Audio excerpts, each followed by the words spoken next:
My name is Mae Muller and I'm from North London.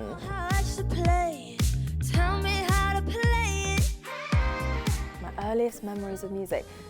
My dad is like a massive just like music fan in general, and there's like an electronic group called Lemon Jelly, and they did like a kids show dressed as the Flintstones. Thinking back to it, I'm like, it was very like weird and like psychedelic, but I was like, must have been like 5, and it was like Kentish Town Forum, and I just remember like flashes of that happening.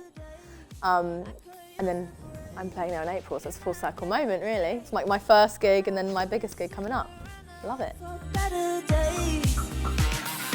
Writing songs properly and like releasing them, it was like 19 I think, which now I guess is considered like quite late. But when I was younger I always enjoyed doing it for fun, and I would try and copy like my favourite artists. I was obsessed with Florence and the Machine when I was younger, so I tried to like write like her.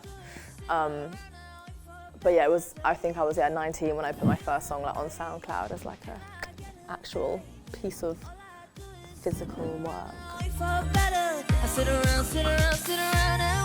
Some artists, they have like a real clear message, and they have an image of who they want to be, what kind of artist they want to be, and I didn't have that. Like I was like, I don't really know who the hell I am, like I really don't. And I think just writing really made me find that. Honestly, I don't think it was until maybe like a year or 2 ago that I was really like, okay, this is what I want to do, this is what I want to say. But I think it's constantly changing, you know? Like even now, I feel like I'm evolving, and the music that's unreleased, like it's slightly more vulnerable because I haven't really shown that side yet. So there's definitely, you know, there's still room for it to change a little bit, which I think is quite exciting. You don't bring home roses, you just bring home stress. Honestly, I really wish I had like an answer. I wish it was just like, yes, this is my formula and it works every time, but it just depends who I'm with in the room and who I'm working with.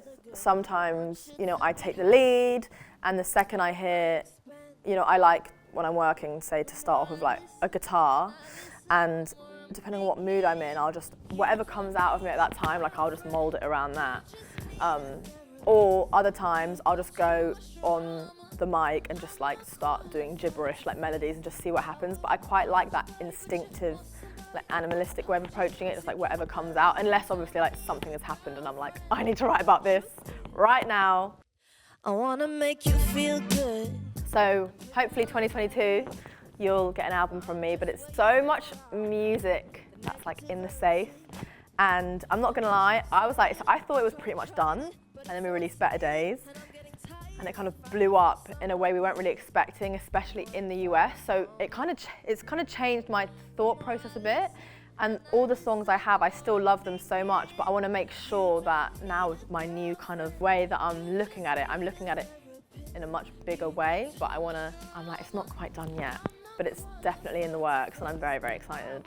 Hold your body, but you want somebody that will hold you together. You don't need a girlfriend. Truth is, it's so odd. It's like right now, with everything that's going on, I actually feel how I felt at the very, very beginning of my career when I wasn't really doing much, but I was like, anything is possible at the beginning. You don't know where it's going to go, you don't know what's going to happen, and it's so exciting. And I feel like now there's been this new lease of life. And that's how I feel. I feel excited again, because making music and being in the industry is so draining sometimes, and you get so many setbacks, and it's difficult. And I was at a point where I was just tired and like sad a lot of the time. So I just want to remember that feeling of like when I start, you know, comparing myself again and being like this and being like that, which I'm sure will happen again at some point. I just want to remember, you know, the excitement, and because that's all it's really about, you know, it's exciting. We're making music for a living, like that's pretty cool.